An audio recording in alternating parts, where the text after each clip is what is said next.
Niezły Saigon wokół mnie, chciałoby się powiedzieć. No i jest to, drodzy Państwo, Saigon w rzeczy samej. Partnerem tego odcinka jest Zen. W Wietnamie trzeba płacić banknotami o milionowych nominałach. Zatem wygodniej zapłacicie kartą albo też wyciągniecie pieniądze z bankomatu po dobrym kursie. Partnerem całej naszej wietnamskiej eskapady jest serwis wakacje.pl, dzięki któremu możecie przybyć również tutaj.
Saigon.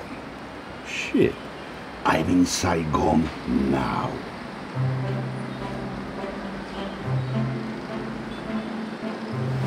Szanowni Państwo, na samym początku muszę szczerze wyznać, że już dawno nie byłem tak podróżniczo podniecony i podekscytowany.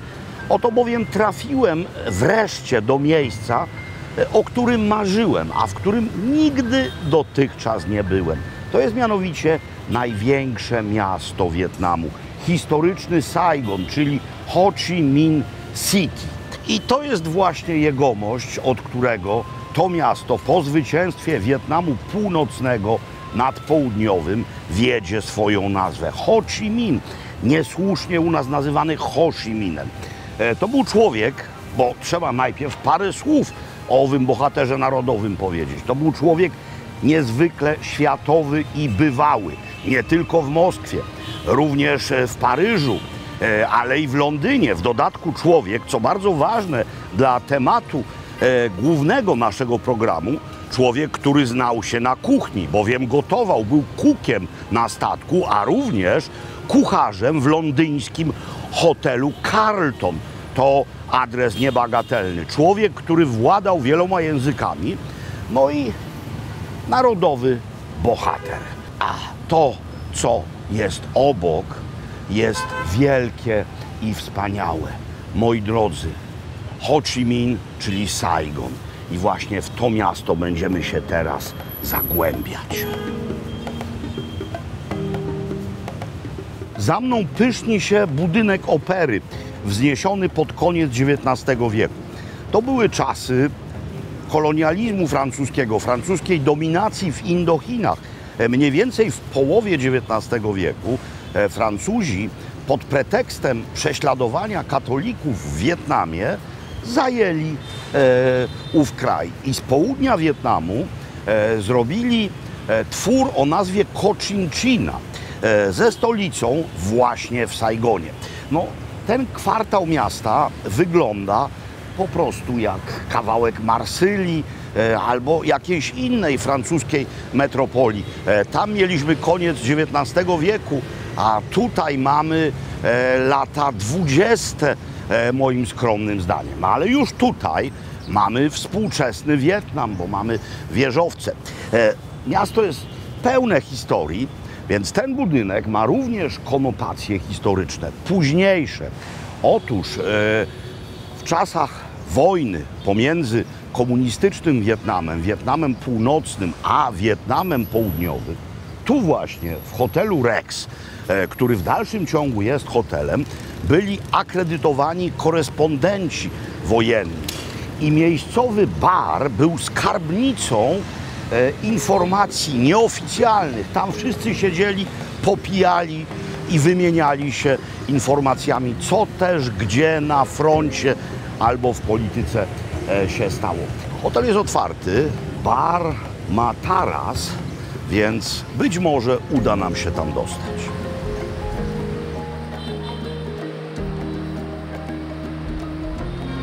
Hotel Rex nas nie zawiódł. Taras działa, bar na nim działa, no i mają kawę. Oczywiście wietnamska kawa. Pokazywałem Wam w odcinku warszawskim ten charakterystyczny zaparzacz, no i dodatek mleka skondensowanego. Tutaj na południu, gdzie jest znacznie cieplej niż na północy, podaje się ją najczęściej w wersji z lodem na zimno. No taka prawie że frappé. W tym miejscu w czasie wojny wietnamskiej miała swoją siedzibę również amerykańska agencja informacyjna, rodzaj agencji prasowej. I codziennie o godzinie 5 były tutaj odprawy dla dziennikarzy. No, nie tylko tych, którzy mieszkali w tym miejscu, ale mieszkali w ogóle w całym mieście.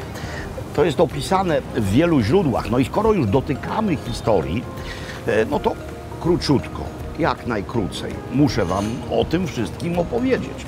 No więc już wiecie, że najpierw Francuzi, mniej więcej od połowy XIX wieku, II wojna światowa, przychodzą Japończycy, zostawiają administrację francuską Vichy, ale tak naprawdę to oni są panami Wietnamu. Na północy zostaje założony Viet Minh, czyli organizacja działająca na rzecz niepodległości Wietnamu. Organizacja polityczna i zbrojna. Kończy się II wojna światowa, Francuzi wracają, no i wybucha konflikt pomiędzy Viet Minh a Francją. Wojna, w której Francuzi ponoszą sromotną klęskę pod Dien Bien Phu. No i mamy porozumienia genewskie. Powstają dwa Wietnamy. Granicą jest 17 równoleżnik. Ten komunistyczny na północy i ten na południu. Demokratyczna Republika Wietnamu i Republika Wietnamu.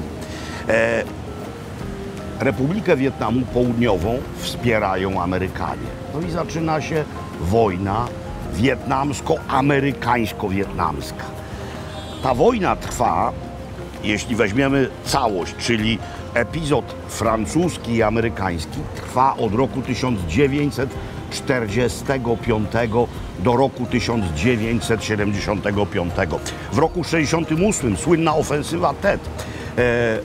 Potem już z Amerykanami walczy nie Viet Minh, a Viet Cong.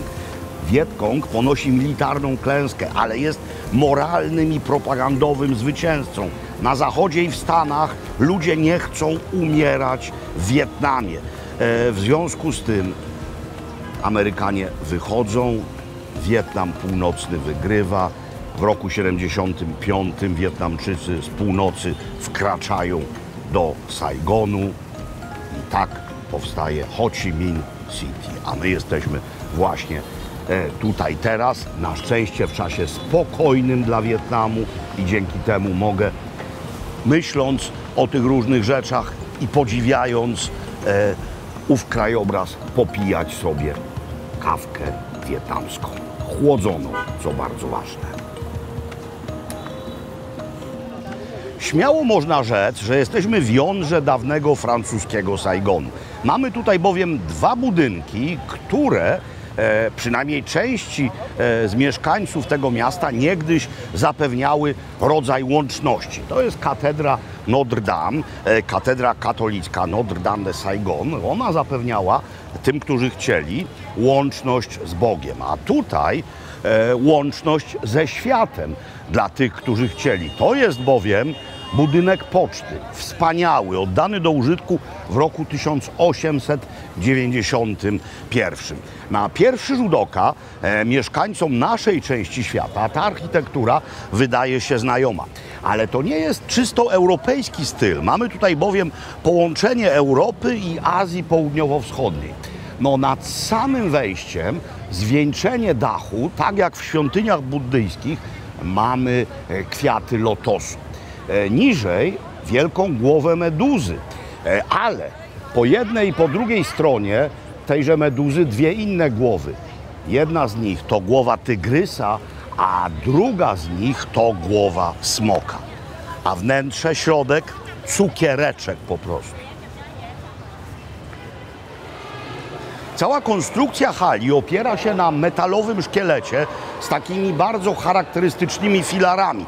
To przypomina nieco na przykład słynną halę targową w Peszcie. No i dlatego właśnie niesłusznie przypisuje się ową konstrukcję Gustawowi Eifflowi. W Budapeszcie, w hali targowej maczał on palce. Tutaj nie, ale taka była moda na przełomie XIX i XX wieku, zwłaszcza we Francji. Tutaj mamy mapę, która ilustruje połączenia telegraficzne południowego Wietnamu oraz Kambodży, stan na rok 1936. Obok kabiny telefoniczne, no dzisiaj wybebeszone, no bo nikt już nie używa stacjonarnych telefonów, ale nie mówiłem wam o tym, hotel Rex na początku to były garaże samochodowe, a potem samochodowy salon. Tam sprzedawano Citroeny, więc można sobie łacno wyobrazić, jak właśnie w tej kabinie siedzi dyrektor owego salonu Citroena, gdyż zamówił właśnie rozmowę międzykontynentalną, rozmowę do Paryża i mówi: bonjour, bonjour, allo, przyślijcie mi tu migusiem 10 cytryn nowych, gdyż błyskawicznie się sprzedały. Mogło tak być. Telefon jednak jest szybszy niż telegraf. No a to jest w dalszym ciągu działająca poczta. Tam są pocztowe okienka. Można stąd wysłać pocztówkę z charakterystycznym miejscowym stemplem. No i co tu jeszcze mamy? No mamy tu jeszcze symbol czasów późniejszych, mianowicie największy w całym południowym Wietnamie portret Ho Chi Minha.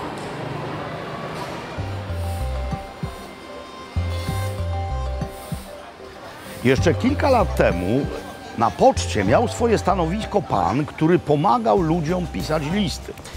No, nie wszyscy potrafili pisać, a potem to już był raczej rodzaj historycznej prezentacji, bo już od dawna nie ma w tym kraju problemu analfabetyzmu.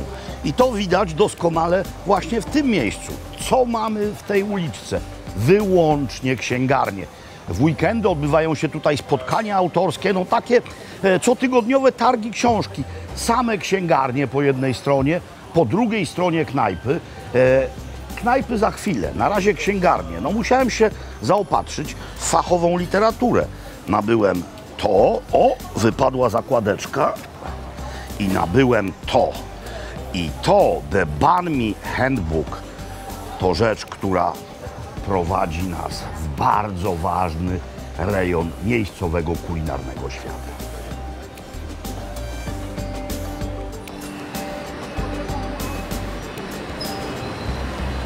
Co po Francuzach zostało do dziś w Wietnamie, nie licząc kolonialnej architektury? No, alfabet.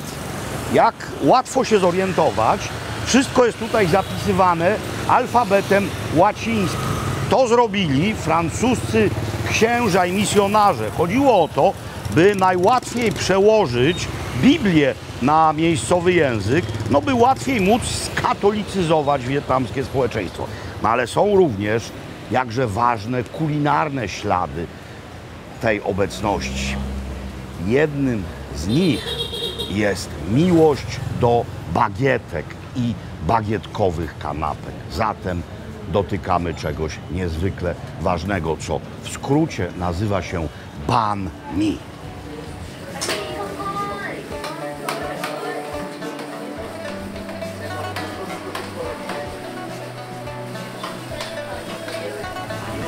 W takich miejscach zawsze trafimy na kosze świeżutkich, wprost z piekarni dostarczanych, zawsze chrupiących półbagietek. One są mniejsze, krótsze niż te długie, tradycyjne bagietki.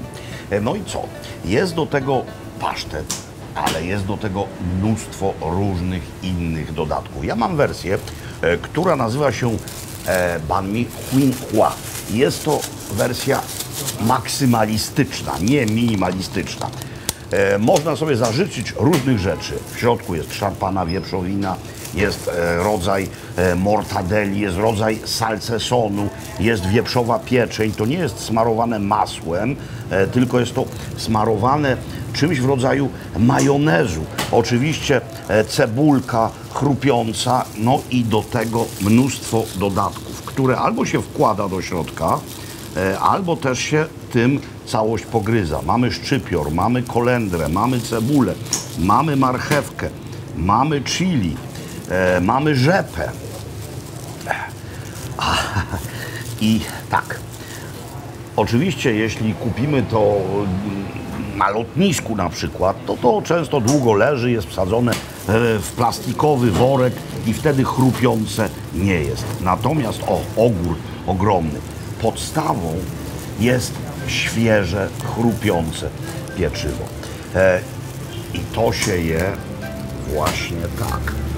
Jak powiedziałem, wersja maksymalistyczna. Są mniej skomplikowane, mniej złożone, ale generalnie o to samo cały czas chodzi. Dużo mówię teraz, no bo za chwilę już mówić nie będę mógł.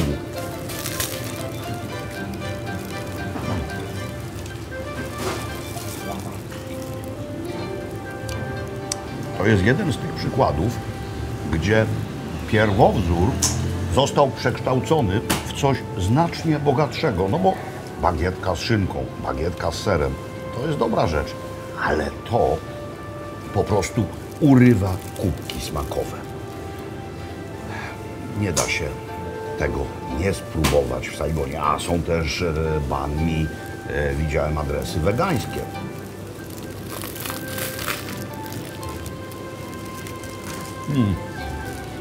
Ten wegański nie jest boskie.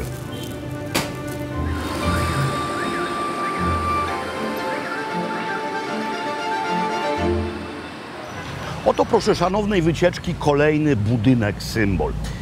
To się nazywa Pałac Zjednoczenia. Dzisiaj, bo kiedyś była to siedziba francuskiego gubernatora Indochin. Ona została zniszczona i w latach 60. odbudowano ją. Do dziś nosi właśnie formę z tamtych czasów i była siedzibą prezydenta Republiki Wietnamu, południowego Wietnamu. I właśnie 30 kwietnia roku 1975 o godzinie 10:45 czołg północnego Wietnamu przejechał przez ową bramę, co było symbolicznym zakończeniem tej jakże długiej i straszliwej wojny. Od tematu wojny trudno tutaj uciec, no i nie ma takiej potrzeby, bo przecież ta wojna to historia, historię należy znać. Oto Muzeum Wojny, a mówiąc precyzyjnie, Muzeum Wojennych Pozostałości. Wielopiętrowa ekspozycja, mnóstwo zdjęć, ale największe eksponaty stoją na zewnątrz. Oto rzecz, którą widzieliśmy wiele razy w różnych filmach mówiących o obecności Amerykanów w Wietnamie, czyli helikopter UH-1, popularny Huey. Strzelał zarówno rakietami, jak i z karabinów maszynowych. Miał płozy, mógł lądować na polach ryżowych. Jeszcze raz pigułeczka. Wojna z Francją to Wietmin. Potem wojna ze Stanami i z Wietnamem Południowym to już Wietkong. Więc Wietnamczycy zwyciężyli już z dwoma imperiami, bo najpierw z Francją, a przecież Francja jeszcze wtedy była imperium, a potem zwyciężyli finalnie ze Stanami Zjednoczonymi. Oto słynny dwuwirnikowy Chinook, symbol amerykańskiej ewakuacji z Saigonu.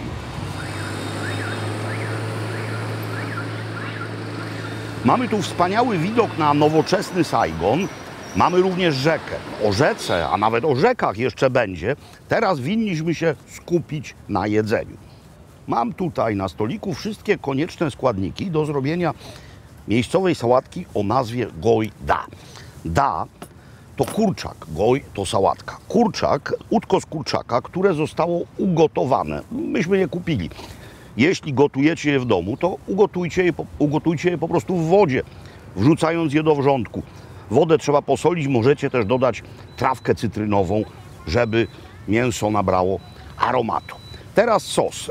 Dwa składniki płynne, mianowicie sok z limetki oraz sos rybny. To się musi znaleźć w misce. Mamy zatem w miseczce kwaśne i słone. No więc teraz trzeba też zrobić, by było słodkie. To są pałeczki nie do jedzenia, są wielkie, to są specjalne pałeczki do gotowania. One będą mi służyły za mieszadło. No więc wsypujemy tutaj cukier i mieszamy, żeby się rozpuścił. Teraz zrobimy, żeby było ostre. No więc, żeby było ostre, dodamy trochę papryczki chili. Tutaj to wcale nie jest tak, że najostrzejsze są te malutkie papryczki chili. Próbowałem tej i ona jest ostra piekielnie, więc tylko parę kawałeczków. No wedle waszego uznania. Zawsze to może potem jeszcze towarzyszyć wydawcę i można sobie to nieco doostrzyć. No i trzeba to naczosnkować i nacebulować. To jest bardzo charakterystyczna rzecz dla miejscowej kuchni, mianowicie czosnek jednoząbkowy. To jest główka czosnku, która składa się tylko z jednego ząbka. Niezwykle mocny i aromatyczny. No, widzicie, jaki ładniuni? Więc teraz najpierw to posiekam, a potem dodam do środka trochę czerwonej cebuli. Niech ona się pomaceruje chwilę w tym sosie, wtedy będzie mniej intensywnie cebulowa. Surowa, czerwona cebula. Cebulę kroimy w takie charakterystyczne łódki. Jeśli chcecie, żeby była łagodniejsza, dużo łagodniejsza, to można ją nieco nasolić, zostawić na pół godziny, potem przepłukać pod bieżącą wodą i wysuszyć. Ale czerwona cebula nie jest straszliwie ostra, więc dodajemy ją tutaj. Teraz założę rękawiczki. Założę rękawiczki, ponieważ będę szarpał ugotowane łódko z kurczaka. Trzeba je obrać ze skóry i poszarpać na włókna. Nie obrałem całego łódka, nie bójcie się, to nie zostanie zmarnowane. Ja robię po prostu jedną pokazową porcję. Można to samo zrobić z pieczonego kurczaka, więc to jest doskonały pomysł. Jeśli zostanie wam kurczak upieczony, mięso z niego, zróbcie sobie po prostu gojda. Odkładam, bo już mi nie będzie potrzebne, to będzie mi potrzebne. Chodzi o to, żeby wiatr tego nie zwiał. No i teraz kapusta biała. Też gdzieś czytałem, że robi się to również z kapusty pekińskiej, ale biała jest bardziej charakterystyczna. Mandoliny tu nie mam, ale mam wyborny miejscowy nożotasak, więc jak najcieńsze kawałeczki kapusty, ponieważ kapusta nie będzie macerowana, czyli nie będzie trzymana w soli, a potem odciskana. No i ile? Tyle, ile chcemy. Pytanie, czy ma to być sałatka z kapustą z kurczakiem, czy też z kurczaka z kapustą. Tyle z pewnością wystarczy. Trzeba ją oczywiście dłońmi nieco tutaj wymerdać. No i wymieszać. Więc pałeczki idą w ruch. Chodzi o to, żeby wszystko zabrało ten sos, który jest niezwykle aromatyczny, no i bardzo dobry. Jest kwaśno-słodko-pikantny. I teraz już wykończenie. Już wykańczam. Co tu można kupić wszędzie niemal? Można kupić to. To jest mianowicie uprażona szalotka.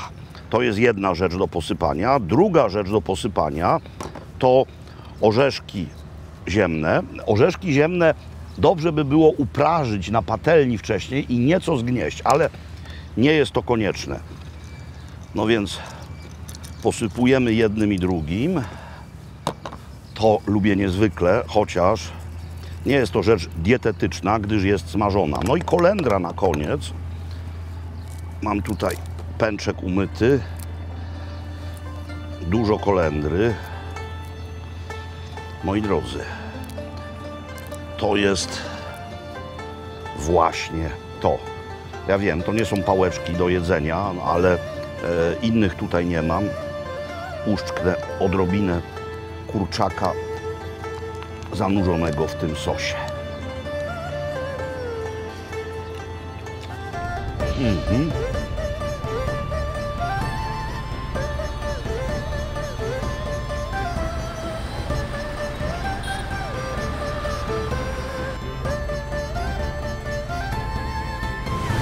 Miasto leży nad dwoma rzekami, ale jest jeszcze rzeka jedna, wszechogarniająca, zalewająca wszystkie tutejsze ulice. To mianowicie rzeka Jednośladów. Mówię Wam szczerze, że czegoś takiego nie widziałem ani w Bangkoku, ani w Kuala Lumpur, ani w Phnom Penh, ani w żadnej innej metropolii Azji Południowo-Wschodniej. Jak już stoimy w tym miejscu, to wypada też przyjrzeć się owemu pomnikowi. Wielki wietnamski wódz Chan Hung Dao, człowiek, który w XIII wieku odparł inwazję mongolską. Mongołowie wtedy byli również władcami Chin. No i potem przez blisko 1000 lat Chińczycy rządzili Wietnamem. Mówiłem o zwycięstwie wietnamskim nad dwoma imperiami, mianowicie nad Imperium Francuskim i nad Imperium Amerykańskim. Ale musimy pamiętać o jeszcze jednej historii, znacznie mniej u nas znanej. Otóż po zjednoczeniu Wietnamu wojska Wietnamu komunistycznego zajęły Kambodżę i wyrzuciły stamtąd reżim Pol Pota. Prawdopodobnie najokrutniejszy reżim w ogóle w historii ludzkości. Ale Pol Pot był sprzymierzony z maoistowskimi Chinami. I w roku 1979 Chińczycy dokonali inwazji na północny Wietnam. Były nawet takie slogany: droga do Hanoi jest otwarta.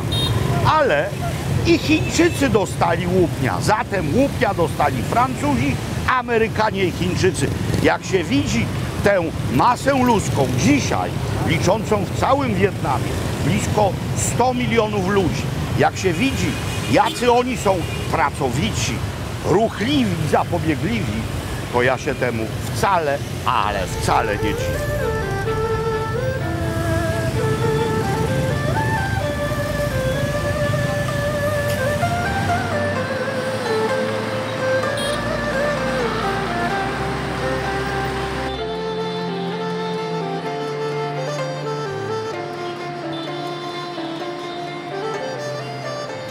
Wróćmy do rzek właściwych. Jedna z nich to Do Nai, a ta druga jest o tyle ważniejsza, że to właśnie od jej nazwy wzięło swą pierwotną nazwę miasto, czyli rzeka Saigon. No i miasto Saigon. Saigon wpada do Do Nai, a potem to wszystko wpada do Morza Południowochińskiego, które jest całkiem niedaleko stąd. I to w dalszym ciągu są bardzo ważne arterie handlowe, drogi wodne. No ilustracja tutaj w tle. Płynie dość spora jednostka. Oficjalnie w Saigonie, w El Ho Chi Minh City mieszka 10 milionów ludzi. Oficjalnie, bo tylu miasto liczy sobie mieszkańców wedle spisu ludzi zameldowanych, a nieoficjalnie nikt nie wie, może być i 2 razy więcej. No i widzimy też nowe miasto. Rozwija się niezwykle prężnie, pnie się wszystko do góry, ale to, co było, jest. To jest wspaniałe połączenie historii i współczesności. Szczerze Wam powiem, że to miasto mnie naprawdę urzeka.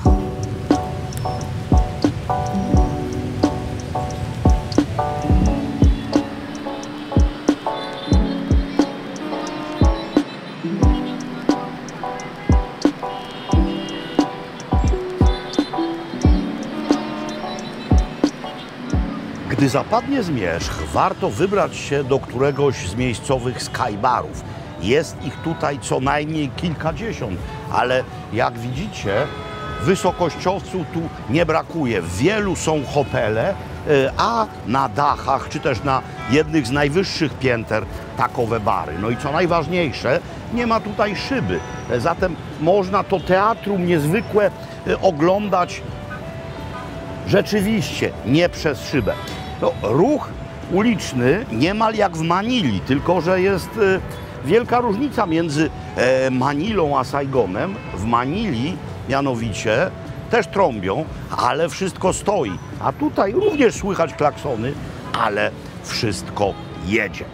Wracając do tego, o czym mówiłem przed chwilą, czyli do wkroczenia wojsk wietnamskich do Kambodży i do wypędzenia Czerwonych Khmerów. Polecam lekturę absolutnie kapitalnej książki, Bambusowa klepsydra mianowicie. Ja wiem, że jej autor, Wiesław Górnicki, to był PRL-owski propagandista, fanatyczny wielbiciel generała Jaruzelskiego, ale przy okazji niezwykle zdolny dziennikarz i świetne pióro. I był jednym z pierwszych, o ile nie pierwszym dziennikarzem, który wraz z Wietnamczykami wkroczył do Phnom Penh. Jeszcze tam trwały walki z Czerwonymi Khmerami. Widział ogrom tych zbrodni, to wstrząsający reportaż. A wracając do tego, co mam przed sobą, to jest koktajl, który zamówiłem świadomie, nie ze względu na jego wygląd, bo nie wygląda ekscytująco, ale ze względu na kompozycję i nazwę. Jest to mianowicie miejscowy koktajl o nazwie Banh Mi, czyli nawiązanie do mojego dzisiejszego obiadu.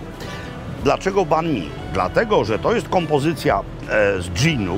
No dobra, ginu nie ma w kanapce, ale cała reszta jest albo może być. Jest to mianowicie gin infuzowany mango, kolendrą, anyżem gwiaździstym oraz cynamonem. Nie jest to zbyt słodkie. No i to jest fantastyczny moment oddechu i moment, by pobudzić swój organizm do działania, ponieważ jeśli myślicie, że życie w Saigonie, w Ho Chi Minh wraz ze zmierzchem się kończy, to jesteście w błędzie. Życie, a zwłaszcza życie kulinarne, bardzo często właśnie po zmierzchu się tutaj dopiero zaczyna.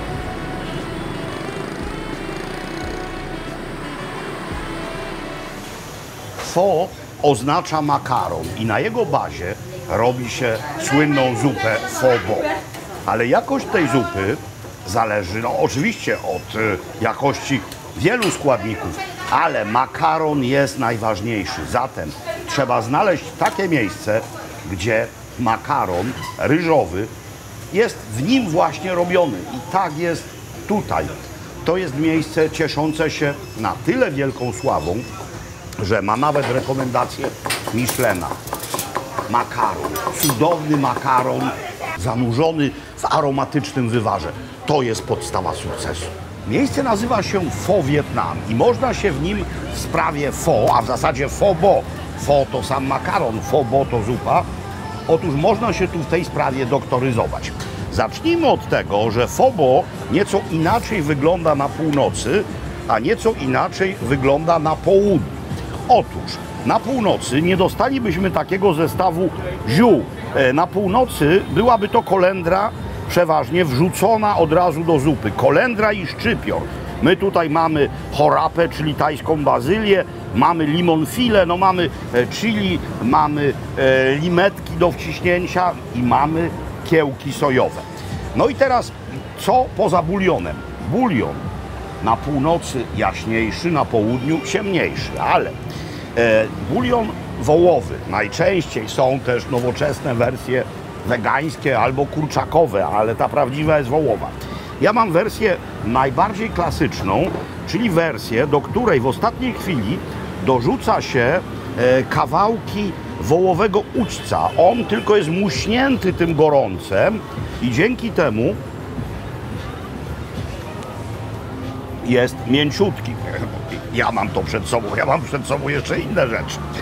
To jest coś, co stawia się na rozgrzanej płycie, to jest drewno, ale tam pod spodem jest gorąc i teraz jest to bardzo podobna zasada jak na przykład w fondue.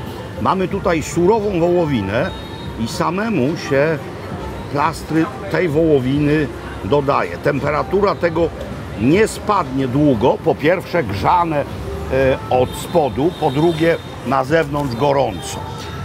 Tutaj jest energetyczna bomba, bo mamy oprócz tych kawałków, które i ja mam przed sobą, mamy również kawałki bardzo długo gotowanej wołowiny. Mamy kawałki wołowego ogona, o, to jest to na przykład. Mamy również kawałki żeberek wołowych. No i tak, do tego, jakby komuś było mało, to jest jeszcze bardzo klasyczny bulion miejscowy z żółtkiem. No i ponieważ sam nie zjem tego wszystkiego, to pozwólcie, że doprawię tylko jedną zupę. Co mamy do doprawienia? To jest również klasyczne kombo z południa. Mianowicie sriracha, to jest to jaśniejsze, bardzo ostre.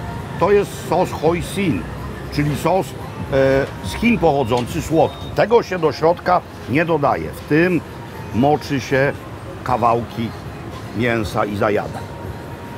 Ale sam wywar doprawia się, czyli należy ów wywar dokwasić, należy do tego dodać wedle uznania marynowany czosnek w occie ryżowym, to jest również i dokwaszanie, ponieważ mamy ocet. To są pikle potwornie ostre, cebula czerwona, czosnek i chili. To jest naprawdę niezła rzecz. Mamy tutaj również osobno różne pasty chili. Taki olej z chili. Nie wolno z tym przesadzić. No i mamy sos rybny, gdyby ktoś uznał, że to jest za mało ostre. Teraz tak, to jest sprawa północna. Taki rodzaj ciasta, który jest smażony w głębokim tłuszczu, mniej więcej tak jak pączki. I na północy po prostu to się moczy w zupie i pogryza. Tutaj podają to, ale nie jest to miejscowy południowy zwyczaj. Odkładam i teraz tak, mamy tu jeszcze chili do doprawienia. Albo tymi ziołami przegryzamy, ale tu albo tuż przed wzięciem kolejnej porcji wrzucamy sobie trochę tego. Tajska bazylia, czyli chorapa, doda temu dodatkowego kopa anyżowego, bo taki ma smak. Troszeczkę kiełków. I moi drodzy, mieszamy i próbujemy. Robię to dla Was w tym sensie, że jem to łyżką, bo normalnie to wyżeram pałeczkami całą treść stałą, a resztę po prostu w ten sposób wypijam. Moi drodzy, to jest zupa absolut. To jest zupa absolut, ale jakżeż byłem dotychczas nieszczęśliw, że nie zjadłem jej tam, gdzie ona powstała. Bo jadłem ją wiele razy w różnych wietnamskich restauracjach w Polsce i nie tylko. Ale oglądać dzieła Leonarda poza Włochami wyłącznie trzeba przyjechać do Italii, żeby zrozumieć, o co kaman. No i teraz jestem tutaj i już rozumiem. Wspaniałe.